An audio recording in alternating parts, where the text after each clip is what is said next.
So for the past 8 weeks, thousands of people in the United Kingdom have been testing a 4-day work schedule with no cut to their pay, and already some of them are saying they feel happier, healthier, and they're doing a better job. This is the biggest trial run of a 4-day work week in the world, and some wonder what the results of this 6-month pilot of 3,300 workers across 70 companies will mean for the U.S. Here to talk about how realistic a 4-day work week would be here is Arlene Yang, a principal in the Labor and Employment Practice Group and the chair of Diversity Committee at Meyers, Nave. Welcome. Thank you.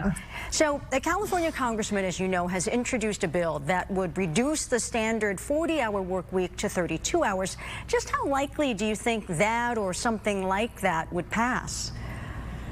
I think it's going to be a rough road to get something like that. What the bill would do would require overtime pay over 32 hours a week, and that would certainly raise expenses for employers. And it seems like it would be difficult to get something like that passed, especially in Congress right now.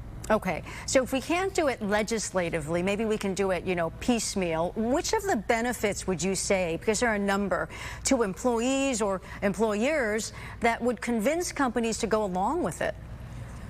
Right. Well, we've seen a number of employers have been trying a 4-day work week, and they've reported things like reduced stress, increased retention of employees. So there can be benefits to having a shorter work week. I've heard also some thoughts that it could improve gender equity because women tend to be the ones who have to shoulder most of the childcare or family responsibilities, and then this way they would have more time to do that. But, of course, there could be benefits as well, and different employers are approaching it different ways. You could have situations where a 40-hour work week is compressed into 4 days, or you could just have 32 hours of work and then trying to be more productive and get more done within those 4 days. Yeah, and we've heard a lot about the benefits. What are some of the biggest objections to doing this? Well, there could be a concern if you have a 4 days a week, 10 hours a day to still work 40 hours a week. Under California law, something like that is not permitted unless there's first a vote among the affected employees. So moving forward with something like that would be something you'd want to consult with an employment lawyer before you try something like that. And also, it could just create more stress. There are reports that employees who work in a compressed schedule like this with just 4 days a week, they feel more pressure to get work done during the day, and they may tend to then have more work out of hours and working from home to catch up on the work that they couldn't get done during the day, which could lead to wage and hour problems. Oh, that's interesting, because some people are saying less stress, but you're pointing out scenarios where there could be more stress. So as you know, the pandemic changed the way we work. Does that in any way help set the stage for a 4-day work week to catch on, or does it make it worse?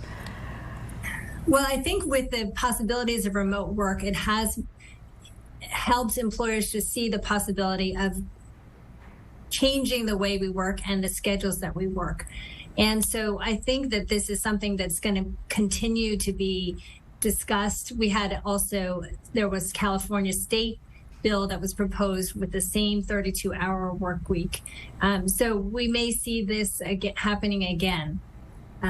This is kind of a trend from 100 years ago. The standard was more typically to have a 6-day work week with a 9-hour workday. And then we've seen that reduced over the years. So who knows, it may be shorter at some point.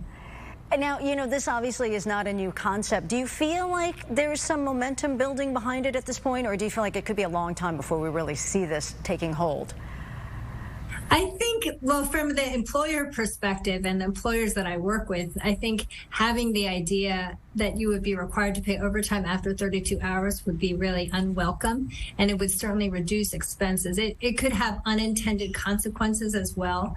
For instance, employers might then want to lower their regular pay so that they could afford to pay the overtime, and the worker may not benefit in the end. Well, I think on the surface, a lot of people think it sounds like a great idea, but obviously there's a lot of study needed. Arlene Yang with Meyers Nave, thank you so much. We appreciate your insights. Great. Thank you, Virginia.